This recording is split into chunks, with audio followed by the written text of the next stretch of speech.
kita impikan agar kita semua diampunkan dosa demi dosa oleh Allah. Marilah kita sama-sama memulakan majlis ilmu kita dengan kita sama-sama membaca Ummul Kitab.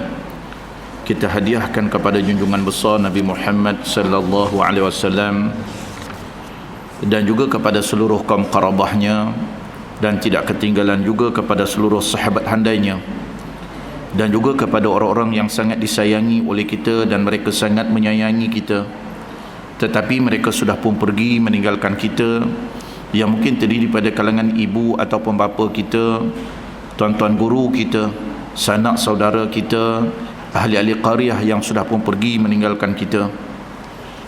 Kita mohon kepada Allah agar Allah Subhanahu wa taala mengampuni mereka dan mengampuni kita semua, mempermudahkan urusan mereka dan juga urusan kita, dan membangunkan mereka dan membangunkan kita sebaris daripada kalangan golongan salafus salih.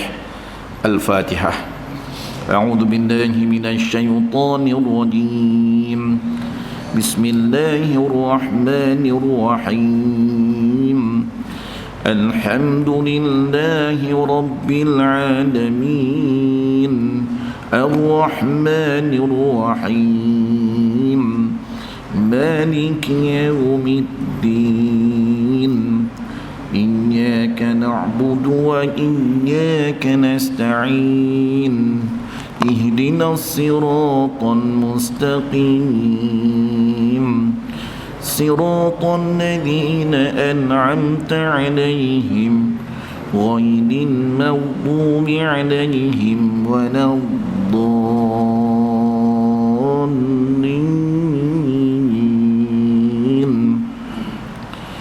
Alhamdulillah wassalatu wassalamu ala Rasulillah. Syahadu an la ilaha illallah wa asyhadu anna Muhammadan abduhu wa rasuluh.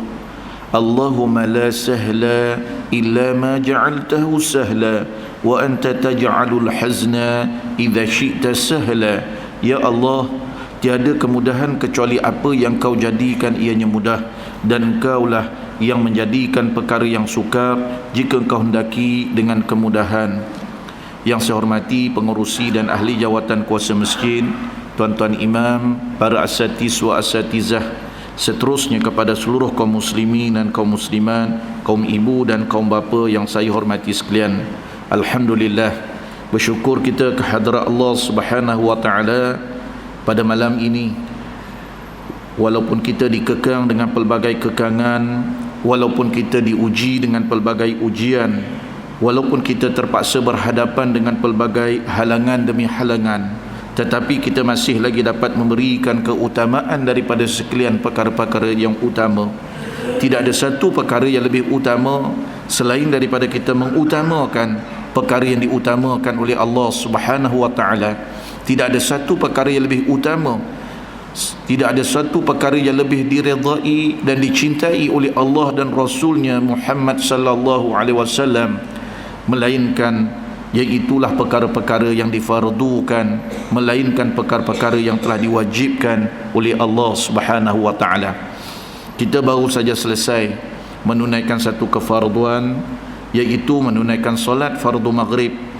Kemudian seterusnya kita meletakkan diri kita di dalam satu lagi kefarduan, iaitulah kefarduan menuntut ilmu. Dan alhamdulillah, Allah pilih kita daripada ribuan manusia yang berada di sekeliling kita.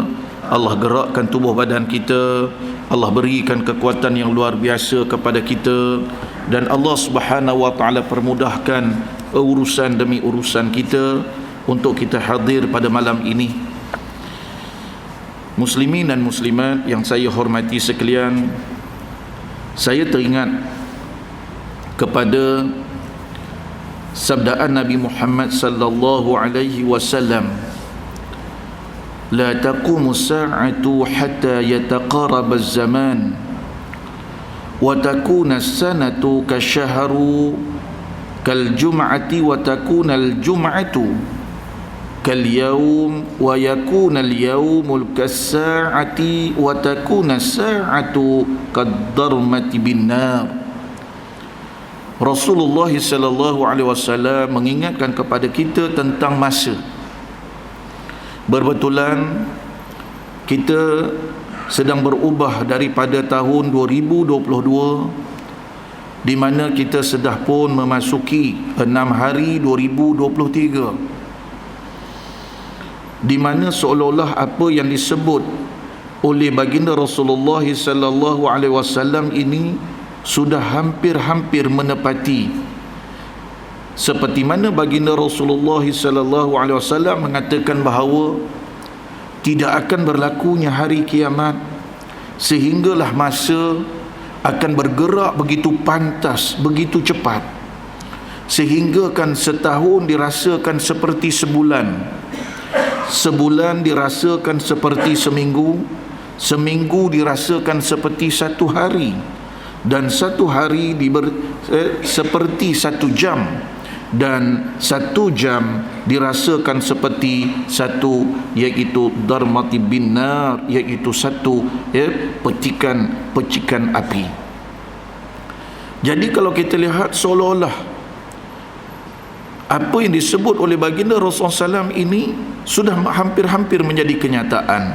Hari ini masa begitu cepat, begitu pantas berlalu.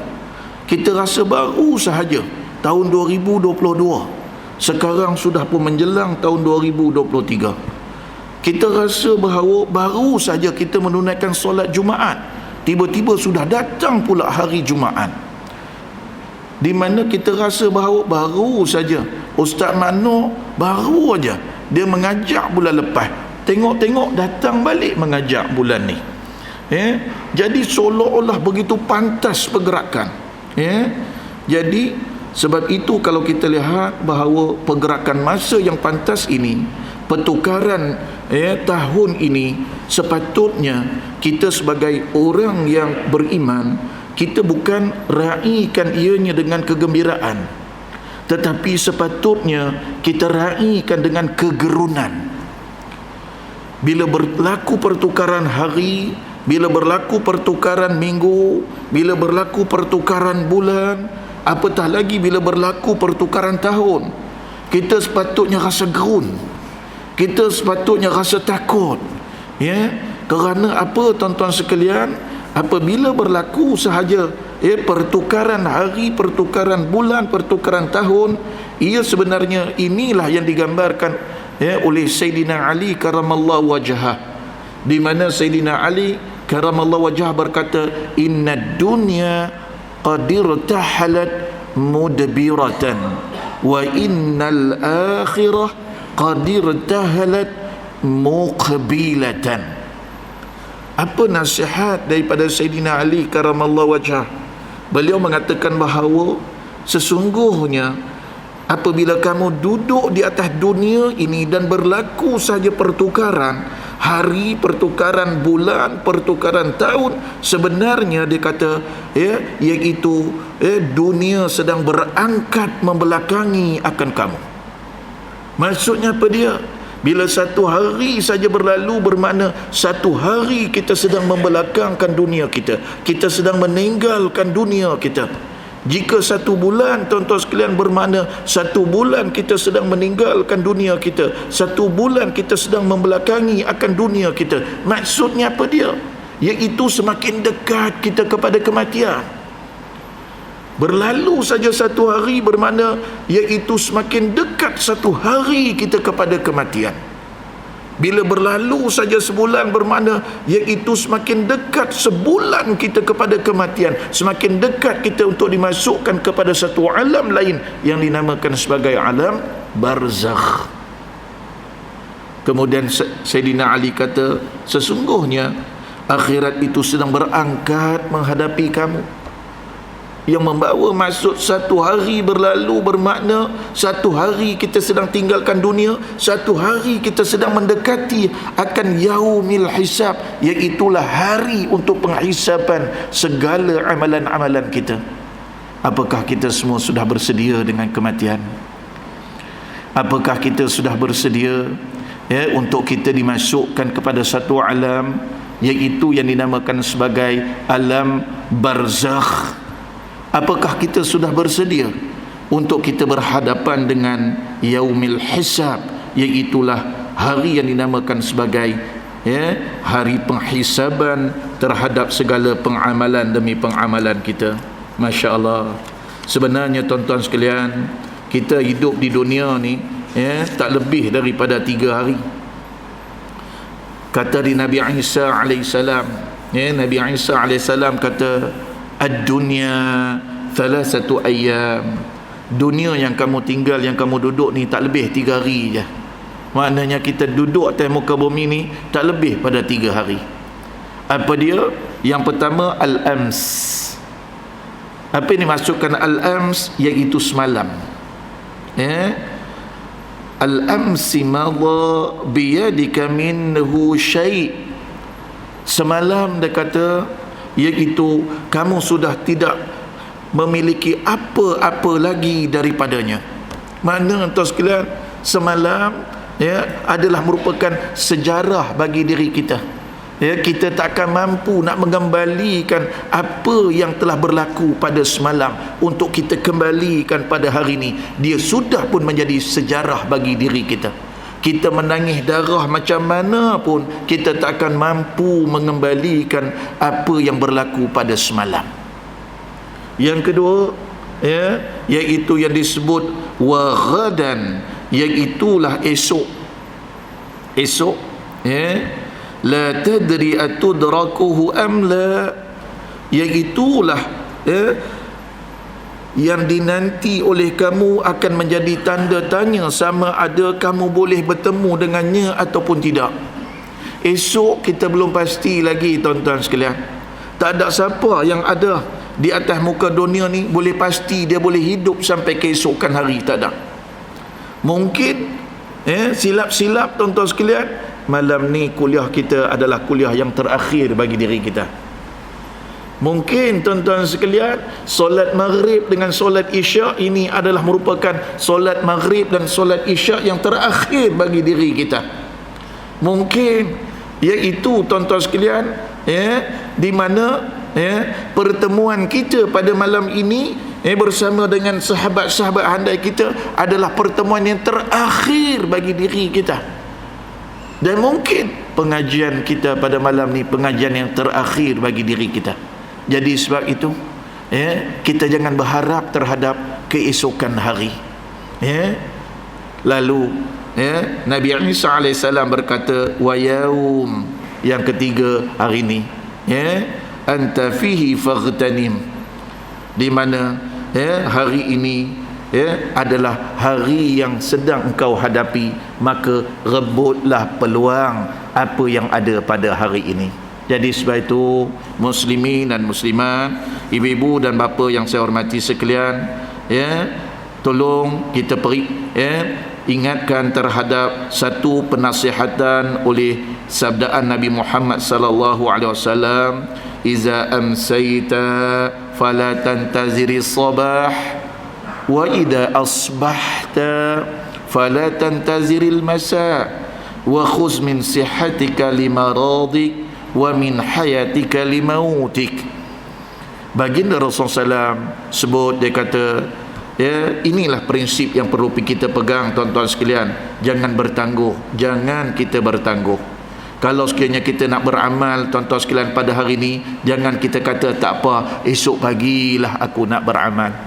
Kalau sekiranya kita nak bertaubat, jangan bertangguh, tak apa, esok pagilah aku nak bertaubat. Kalau kita nak beramal, jangan bertangguh, esoklah aku nak beramal. Sebab Rasulullah SAW ingat pada kita, jika engkau berada di waktu petang, jangan sekali-kali menunggu sehingga waktu pagi. Jika engkau berada di waktu pagi, jangan engkau menunggu sehingga waktu petang. Gunakanlah waktu sehat engkau sebelum datangnya sakit engkau. Gunakanlah waktu hidup engkau sebelum datangnya waktu mati engkau. Jadi sempena dengan tahun 2023 ni tuan-tuan sekalian, mari kita muhasabah diri kita, memperbanyakkan amalan-amalan ibadat kita, dan juga berazam untuk menjauh sejauh-jauhnya segala bentuk kemaksiatan, kederhakaan dan juga kelekaan kita kepada Allah Subhanahu wa taala. Jadi insya-Allah malam ni kita akan sambung lagi kuliah kita. Kalau tak silap saya muka surat 33, betul Muka surat 33 Okey, alhamdulillah. Jadi muslimin dan muslimat yang saya hormati sekalian, ya, kita akan sambung iaitu kuliah kita pada muka surat 33, ya, iaitu kitab yang ditulis oleh Al-Syahid Muhammad Sa'id Ramadan Al-Buti, iaitulah Fiqhus Sirah jilid jilid pertama, Dewan Pustaka Fajar, iaitu pada muka surat 33, di mana penulis meletakkan tajuknya Muhammad sallallahu alaihi wasallam adalah nabi yang terakhir. Baik. Penulis mengatakan bahawa Nabi Muhammad alaihi wasallam ialah nabi yang terakhir dan tidak ada nabi selepasnya.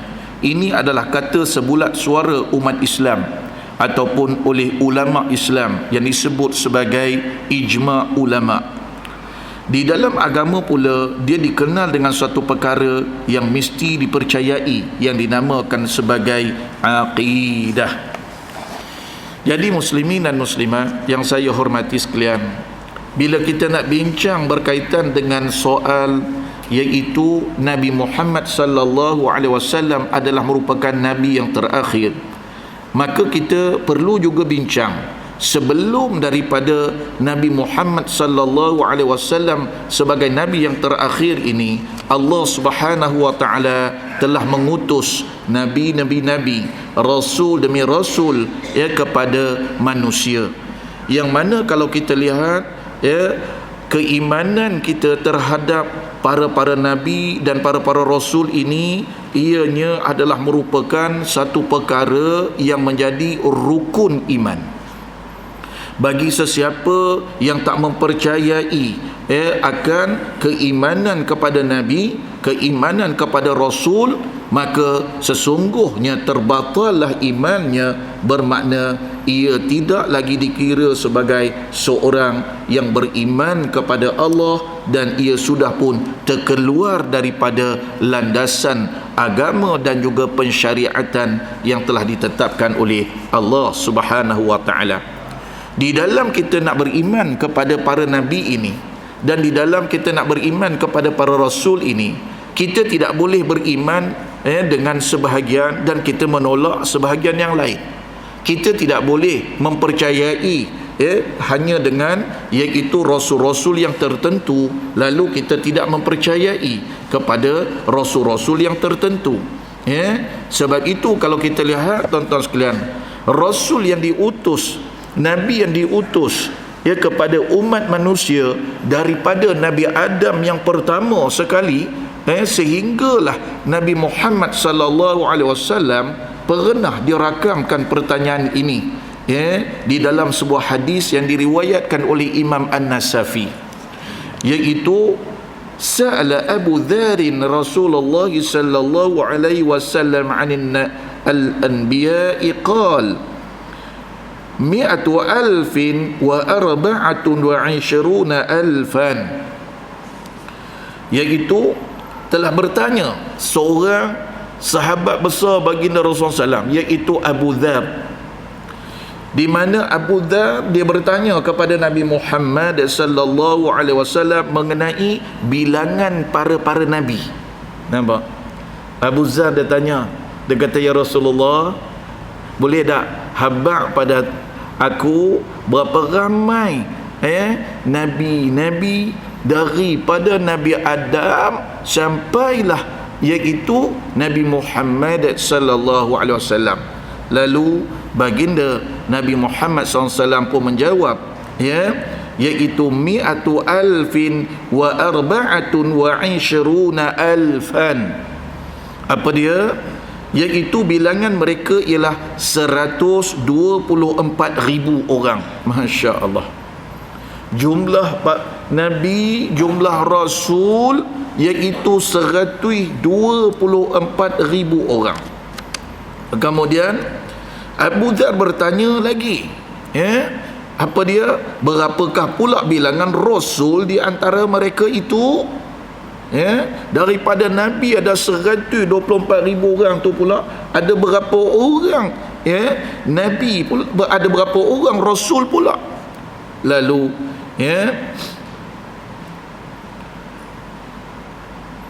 baginda sallallahu alaihi wasallam menjawab, bilangan rasul itu thalathatu mi'ati wa thalathata asyara, iaitu bilangan rasul itu ialah 313 orang. Ingat iaitu bilangan nabi iaitu 124,000 orang, tapi bilangan rasul ada 313 orang. Lalu Nabi Muhammad SAW berkata, yang pertama ialah Nabi Adam, dan yang penghabisan ialah Nabi Muhammad sallallahu alaihi wasallam. 4 daripadanya daripada bangsa Arab, iaitulah Nabi Hud, Nabi Saleh, Nabi Syuaib dan juga Nabi Muhammad sallallahu alaihi wasallam. Baik. Lalu tuan-tuan sekalian, daripada 313 itu pula yang wajib kita semua iaitu ketahui dan imani, dan juga kita semua perlu perdetailkan, iaitulah 25 orang. Nyari lagi tuan-tuan sekalian. Kalau suruh tuan-tuan sekalian, wajib kita semua pakat ingat 124,000. Tak boleh fikir tuan sekalian. Nyari 25 orang aja. 313 pun tak. Hanya 25 orang aja yang wajib kita ketahui, iaitu secara detail tuan-tuan sekalian, 25 orang. Jadi malam ni cuba kita tanya diri kita tuan-tuan sekalian, ini rukun iman ni tuan-tuan sekalian, percaya kepada Rasul, rukun iman ni. Jadi tuan sekalian, kalau lah malam ni tuan sekalian, tapi saya saya tanya dekat lampu lah tuan sekalian, saya tanya dekat lampu, wahai lampu, agak-agak mu boleh sebutkah 25 orang Rasul tersebut, wahai lampu? Jadi tuan-tuan sekalian, malam ni kalau saya tanyalah, Nabi yang nombor 23 Nabi apa? Gatai badan tuan sekalian, gatai badan. Nabi nombor 20 Nabi apa? Lagi kuat gatai tuan-tuan sekalian. Yang kita ingat Nabi nombor 1 Nabi Adam, yang terakhir Nabi Muhammad sallallahu alaihi wasallam. Tak apalah, bolehlah tahan. Daripada 25, 2 aja. Jadi muslimin dan muslimat, maknanya kena banyaklah buat ulang kaji semula, sebab dia berkaitan dengan soal iman. Baik, jom kita tengok tuan-tuan sekalian, tiap-tiap orang Islam wajib kita percaya, sebab kewajipan ini sendiri disebut oleh Allah Subhanahu wa taala di dalam firman-Nya di dalam surah An-Nisa. Cuba kita tengok, Allah Subhanahu wa taala berfirman, innal ladzina yakfuruna billahi wa rusulihi wa yuriduna an yufarriqu bainallahi wa rusulihi wa yaquluna nu'minu bi ba'di wa nakfuru bi ba'd wa yuridu an yattakhidhu baina dhalika sabila ulaika humul kafiruna haqqan wa a'tadna lil kafirina 'adaban muhina. Allah Subhanahu wa taala sebut di dalam surah An-Nisa, dia kata sesungguhnya orang yang ingkar kepada Allah dan Rasulnya, dan orang yang hendak membeza-bezakan iman mereka di antara Allah dan Rasulnya, dan orang yang berkata kami beriman kepada setengah Rasul dan kami ingkar kepada setengah yang lain, dan mereka bertujuan mengambil jalan yang selain daripada jalan iman dan kufur, maka mereka itulah sebenar-benar orang kafir. Dan kami telah menyediakan kepada orang-orang kafir itu azab siksa yang amat menghinakan. Nampak? Ya, di mana tuan-tuan sekalian keimanan kita kepada Rasul, kepada Nabi ini tuan-tuan sekalian, iaitu jangan sekali-kali kita beza-bezakan. Ya, jangan sekali-kali kita iaitu perkecil-kecilkan seorang Nabi dengan seorang Nabi yang lain, banding-bandingkan seorang Nabi dengan seorang Nabi yang lain. Ya, sebab barang siapa tuan-tuan sekalian yang mana mereka beriman kepada sebahagian, menolak kepada sebahagian, lalu Allah isytiharkan mereka ini, ulaika humul kafirun, mereka inilah yang disebut sebagai kafir. Tak maaf tuan-tuan sekalian, sebab ada orang kata tak boleh kita sebut kafir, belum Islam. Dia lebih cerdik daripada Allah lagi. Jadi kafir ni perkataan yang terbit daripada Al-Quran. Kita ni kadang-kadang ni tuan-tuan sekalian, terlalu berlunak sangat, terlalu berlunak sangat. Bukan babi, tapi khinzir.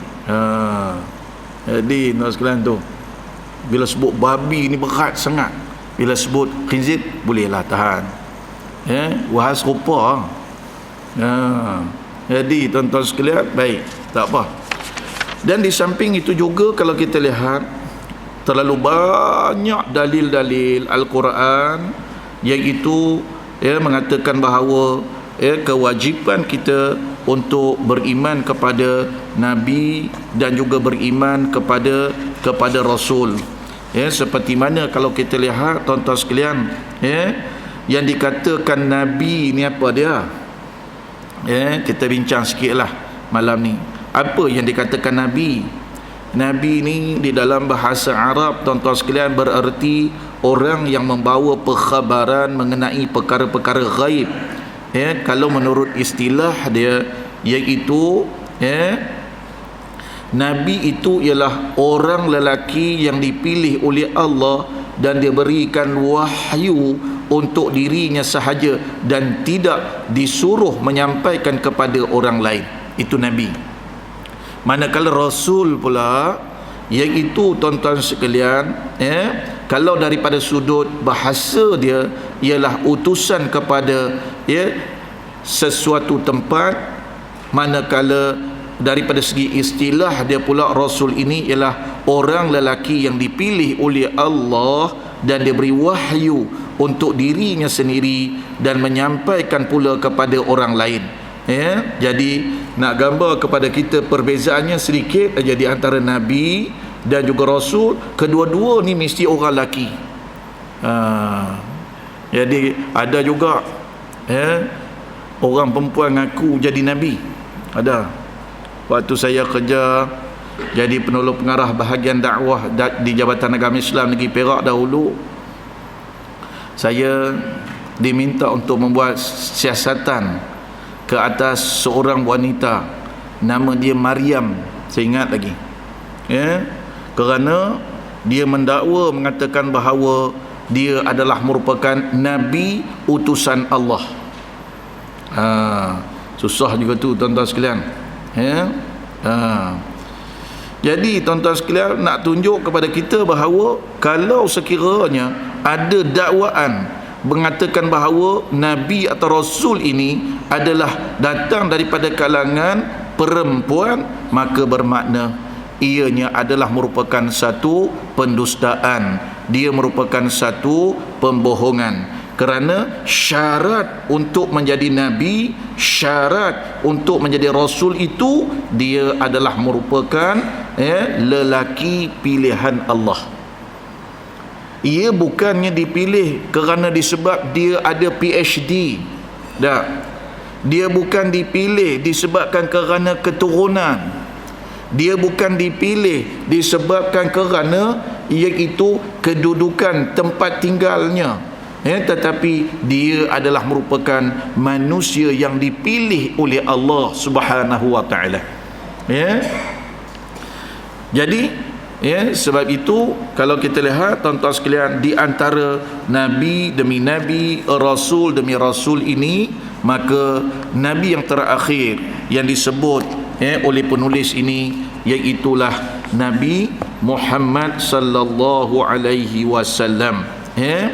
Di mana cuba kita lihat di dalam kitab kita, di dalam sepotong hadis Nabi yang berbunyi, inna mathali wa mathalal anbiya'i min qabli kamathali rajulin bani baitan fa ahsanahu wa ajmalahu illa mawdi'a libinatin min zawiyatin faja'ala an-nasu yatufuna bihi wa ya'jabuna lahu wa yaquluna halla wudi'at hadhihi labinatu qala fa ana al-labinatu wa ana khatamun nabiyyin. Dia kata inna mathali wa mathalal anbiya, aku ni dan juga para anbiya sebelum daripada aku ni, maknanya sebelum daripada Nabi Muhammad sallallahu alaihi wasallam ni, seperti Nabi Isa, Nabi Musa, Nabi Ibrahim, Nabi Nuh dan juga Nabi Adam alaihissalam ni, dia kata adalah ibarat seperti mana satu bangunan, rajulin bana baitan, ibarat seperti mana satu bangunan yang dibina oleh seorang laki-laki, lalu ia telah membinanya dengan baik, dengan sempurna, dan dipercantikkan binaannya itu, kecuali setelah dibina bangunan itu ada seketul batu bata yang belum lagi diletakkan pada tempatnya. Maka orang ramai datang mengelilingi bangunan itu, mereka rasa kagum, mereka rasa iaitu tertarik dengan bangunan itu, lalu mereka berkata, mengapa masih ada lompong, ada satu bata lagi, ada seketul batu lagi yang tidak ditempatkan pada tempatnya?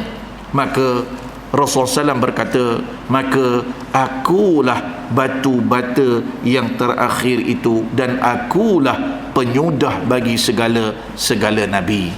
Itu pengibaratan yang dibuat oleh Nabi Muhammad sallallahu alaihi wasallam, bahawa Nabi Muhammad sallallahu alaihi wasallam ini adalah merupakan pertautan syariatnya, agamanya dengan para nabi yang terdahulu. Baik, kita bincang malam ni.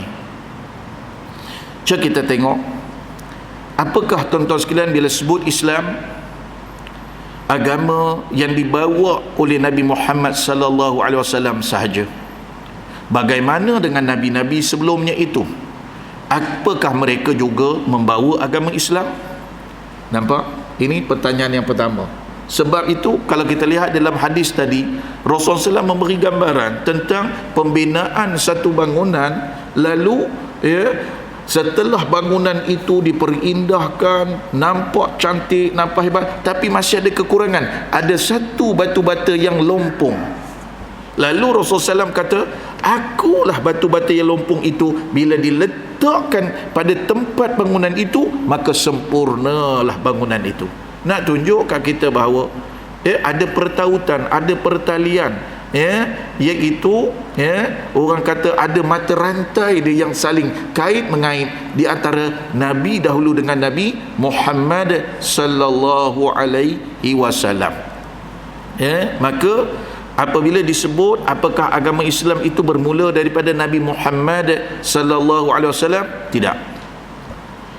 Agama Islam itu tuan-tuan sekalian, ianya adalah bermula daripada iaitu Nabi yang pertama, iaitulah Nabi Adam alaihissalam.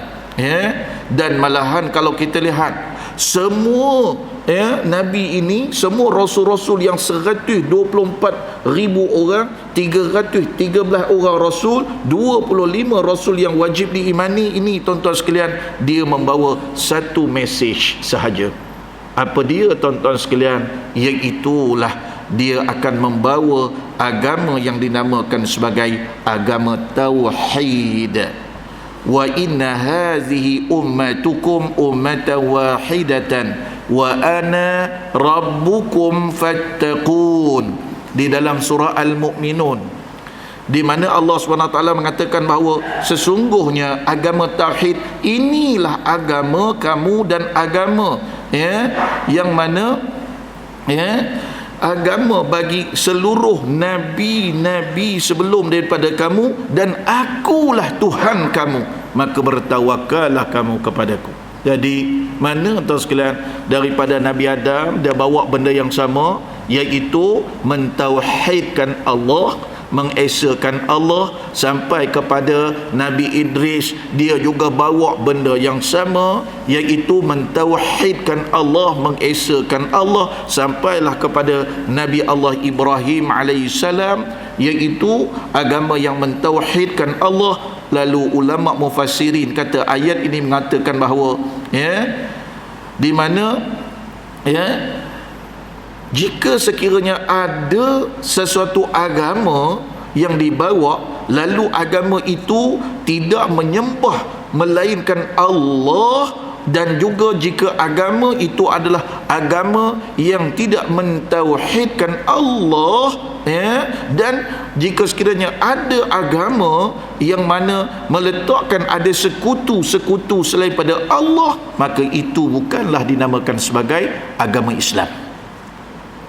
Itu bukanlah yang dikatakan sebagai agama Allah. Itu bukanlah yang dikatakan sebagai Nabi Allah, dan itu bukanlah juga yang dikatakan sebagai Rasul-Rasul Allah. Nampak tak? Benda kita nak tengok piawaian dia, orang ni Nabi Allah ataupun orang ini Rasul Allah, orang ini iaitu beragama dengan agama Allah. Apa dia? Dia meletakkan bahawa tauhid ilallah, meletakkan pentauhidan, pengesahan kepada Allah. Sebab itulah agama yang dibawa oleh para nabi dan para rasul yang terdahulu. Hanya malam ni kita nak bincang sikit, terdapat perbezaan daripada sudut syariat, di mana perbezaan terhadap syariat ini, tuan-tuan sekalian, kalau kita tengok syariatnya apa pula ni? Syariat ini daripada segi bahasa dia ada 3 yang kita sebut syariat Nabi Adam, syariat Nabi Ibrahim, syariat Nabi Musa, syariat Nabi Isa, syariat Nabi Muhammad sallallahu alaihi wasallam. Yang dikatakan syariat ini, tuan-tuan sekalian, dia daripada perkataan ada syariah, ada asyira'ah, ada asyara'. Semuanya membawa kepada at-tariqul mustaqim, iaitu definisi dia yang dikatakan syariah itu ialah jalan yang lurus. Yang dikatakan syariah itu ialah tempat terbit, tempat keluarnya sesuatu, dan dinamakan juga syariah itu ialah jalan untuk ke tempat air minum, kerana air minum itu adalah air yang penghubung kepada hayat manusia. Jadi kalau kita nak bagi faham, dikatakan syariat ni cara mudah apa dia? Apa-apa sahaja yang diperintahkan oleh Allah, sama ada dia bersifat wajib, sama ada dia bersifat sunat, sama ada dia bersifat haram, sama ada dia bersifat makruh, sama ada dia bersifat harus, yang mana ianya datang daripada Al-Quran, hadis atau ijma' ulama, semua aturan yang mengatur seluruh sendi kehidupan umat manusia itu, itulah yang dinamakan sebagai syariat. Boleh nampak ni? Okey. Jadi ada sedikit perbezaan. Kita masuk sikit boleh ni?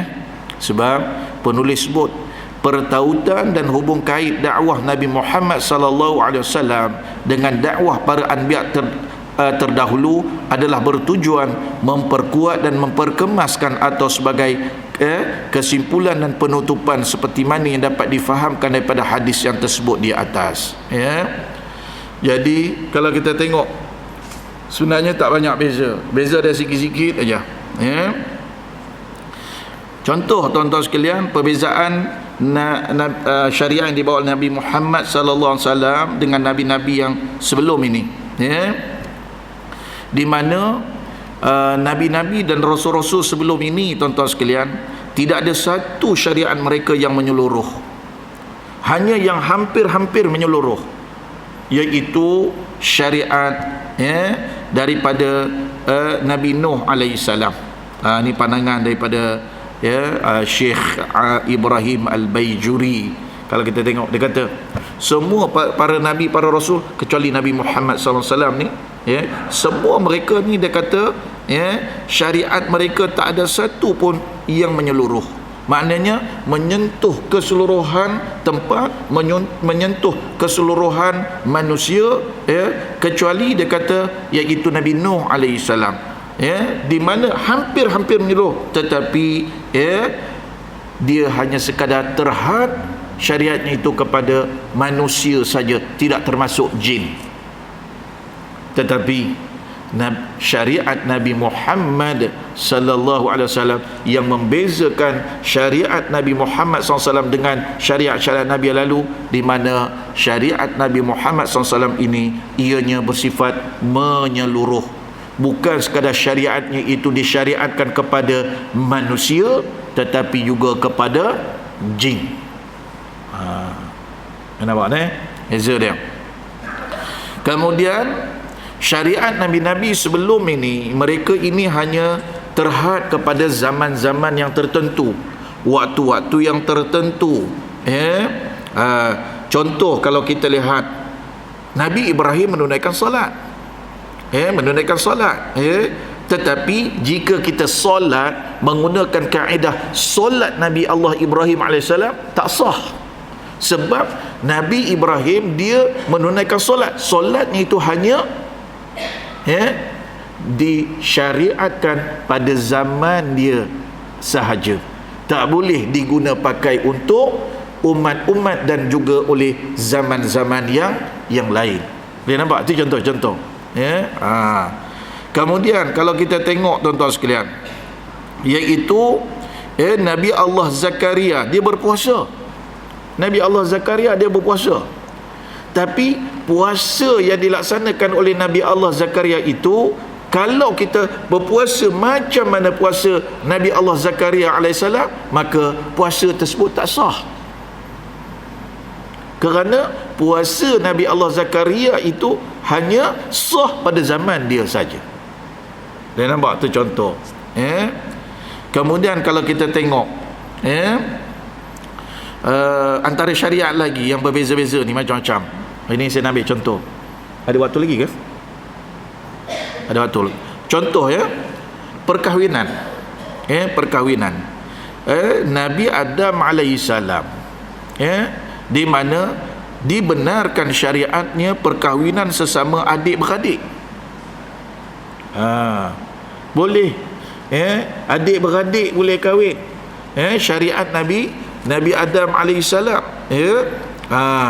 Tetapi tuan-tuan sekalian, di zaman tuan-tuan sekalian, Nabi Musa alaihissalam, ini contoh, zaman Nabi Adam boleh, adik-beradik boleh nikah. Waktu tu itu je pun ada. Nak nikah dengan orang mana kan? Sebab itu je ada. Jadi boleh menikah dengan adik-beradik. Kemudian kalau Nabi Musa alaihissalam membolehkan lelaki kahwin seberapa ramai. Ya, ini Datuk Pengerusi kita seronok.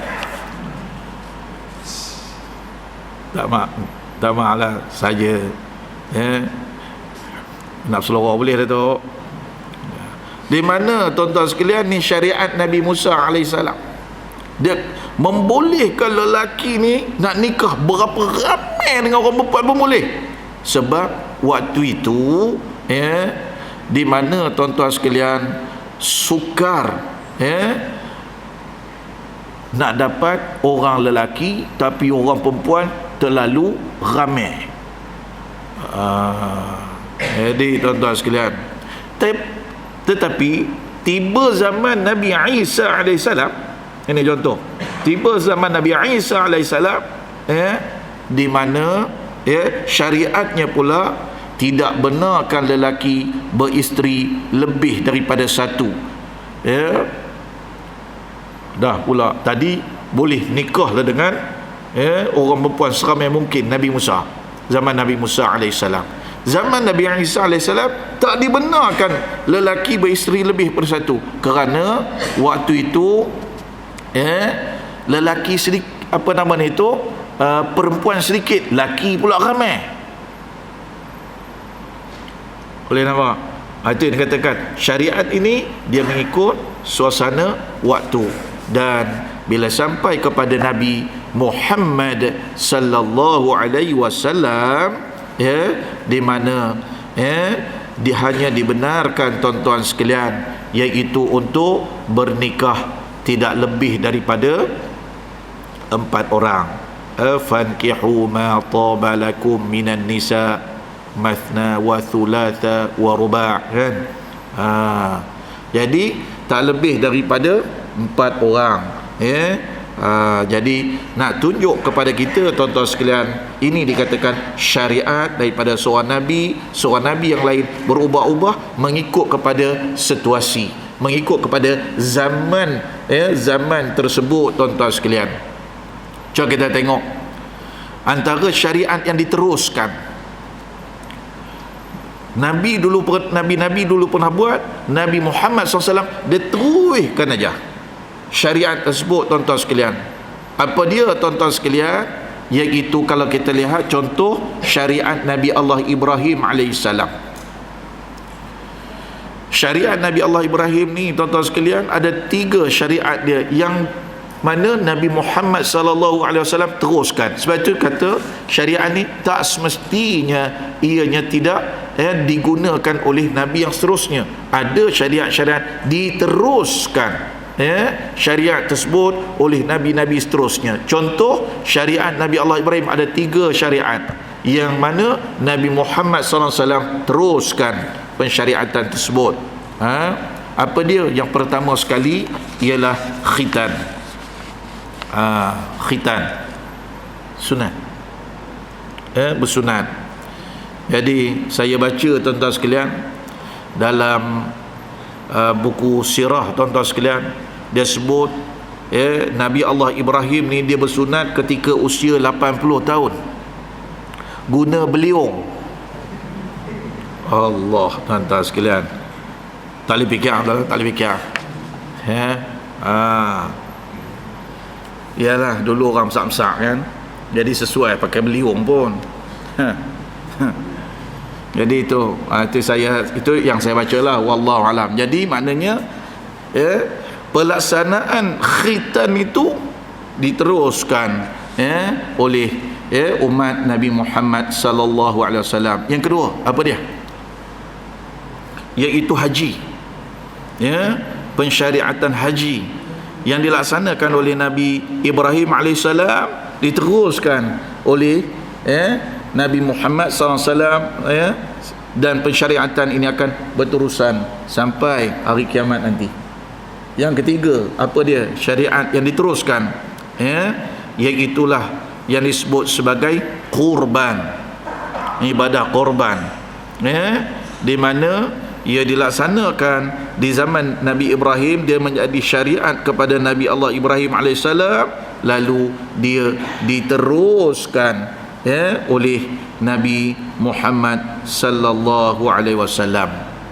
Dan ada juga syariat yang dibatalkan, syariat yang tak boleh dilaksanakan, seperti mana contoh, iaitu syariat Nabi Nuh alaihissalam. Apa dia, tuan-tuan sekalian? Di dalam surah Nuh, tak, kita bagi dengar bunyi dulu. Okey. Saya nak ambil contoh supaya kita nampak ada syariat yang tak boleh dilaksanakan. Benda sama tapi tak serupa. Solat Nabi Ibrahim tak boleh dibuat solat di zaman Nabi Muhammad SAW. Ada syariat yang sama. Apa yang dibuat oleh Nabi terdahulu boleh dibuat di pada zaman Nabi Muhammad SAW. Ada yang terus ditolak. Apa dia? Contoh syariat Nabi Nuh alaihissalam. Apa dia tuan-tuan sekalian? Disebut waqala Nuh Rabbi la tadhar 'ala al-ardi minal kafirin dayyara. Masya-Allah.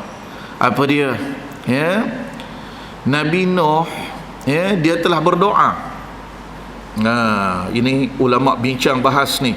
Doa Nabi Nuh. Apa dia tuan-tuan sekalian? Zaman Nabi Nuh ada syariat dibolehkan kita berdoa untuk kemusnahan, untuk kebinasaan.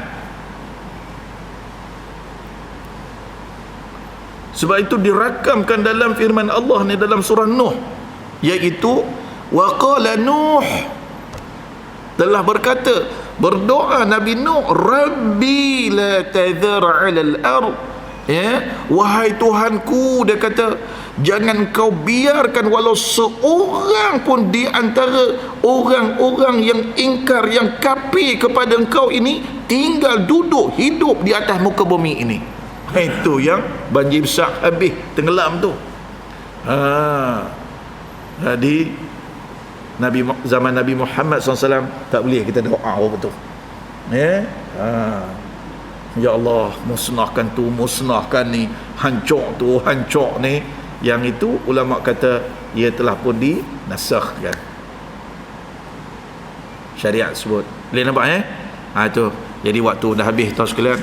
Nanti kita bincang-bincang lagi lah pada masa akan datang, pada bulan akan datang, sebab perbincangan berkaitan dengan fiqh sirah ni, dia sangat luas. Dia bukan hanya sekadar pengkisahan sejarah, tetapi juga termasuk kadang-kadang berkaitan dengan soal akidah. Jadi saya fikir itu saja yang dapat anda sampaikan. Anda mohon maaf kalau sekiranya ada kekurangan, kalau sekiranya ada ketelanjuran. Hanya sikit, Tuan Mengusi boleh nak kongsi 2-3 minit boleh? Ini sekadar pemakluman awal saja.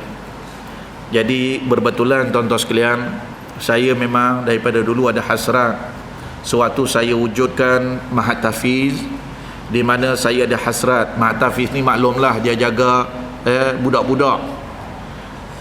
Jadi saya ada 3 buah Mahat Tafiz. Jadi Mahat Tafiz yang pertama di Jelai, di mana saya telah berikan kepada anak menantu saya untuk jaga. Mahat Tafiz kedua pun kebetulan anak saya nombor 2 pun dah bernikah, dia pun hafiz juga, jadi saya serah nombor 2. Yang ketiga tu pun anak saya nombor 3, insya-Allah. Jadi tuan sekalian, saya terfikir yang saya ni nak pergi mana? Yang nombor 1 anak nombor 1, yang nombor 2 anak nombor 2, yang nombor 3 anak nombor 3. Lalu terniat dalam hati, kalau dapatlah buat pondok orang tua-tua, pondok warga emas ni, di situlah aku nak duduk, di situlah aku kalau boleh nak mengakhirkan akhir hayat. Hanya sekadar impian. Rupa-rupa tuan-tuan sekalian, masya-Allah, ada seorang hamba Allah, orang Bagan Serai, dia berhubung dengan saya, dia telefon saya, kemudian saya berjumpa dengan dia. Dia kata, Ustaz, tolong cari sebidang tanah, tanya orang tu nak jual berapa, beritahu dengan saya bayar harga tanah tersebut. Saya mula pakai, ingat mungkin dah saja seronok-seronok. Rupa-rupa tuan-tuan sekalian, masya-Allah, berbetulan saya cari, saya tanya, bukan sungguh-sungguh pun, saja tanya lebih kurang. Berbetulan ada seorang Allah, dia kata, saya memang nak jual tanah ni Ustaz, katanya. Tak jauh daripada Mahat Tafiz saya di Batu 20. Mahat Tafiz saya Batu 21. Masya-Allah, cantik pemandangan dia, dekat dengan tanah Ustaz Amin kita, Imam Amin kita, dekat dengan tanah Imam Amin, lebih kurang 3 ekar. Lalu orang tersebut kata, saya nak jual tanah saya ni dengan harga sekian. Saya pun pakat, tuan-tuan sekalian, telefon orang tu, beritahu ada tanah nak jual dengan harga sekian. Okey Ustaz, mai datang. Dia terus keluar duit. Saya kata, sungguh-sungguh orang ni.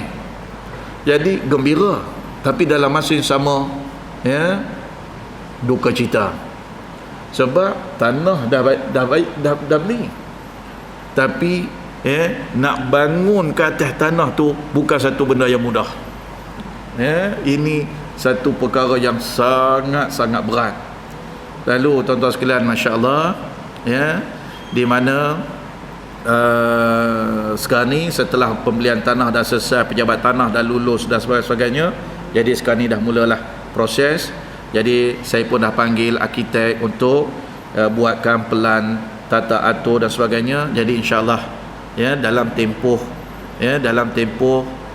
setahun hingga 3 tahun ini, tuan-tuan sekalian, pembinaan akan bermula, dan di mana tuan-tuan sekalian saya jangkakan dalam tempoh 3 hingga 5 tahun keseluruhan pondok ini akan dapat disiapkan berjumlah 109 buah.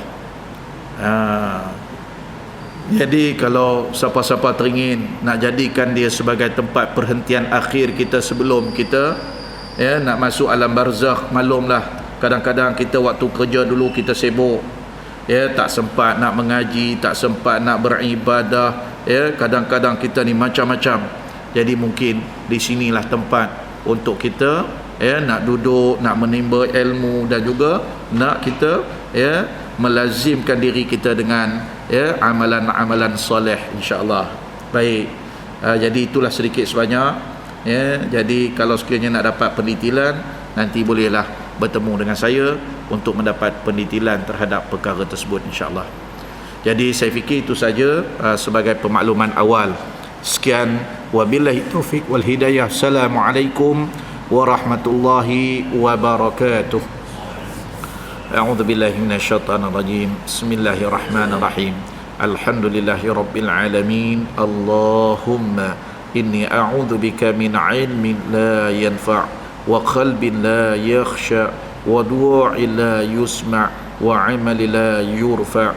Rabbana atina fid dunya hasanah wa fil akhirati hasanatan wa qina 'adzabannar. Walhamdulillahi rabbil alamin. Taqabbalallahu minkum.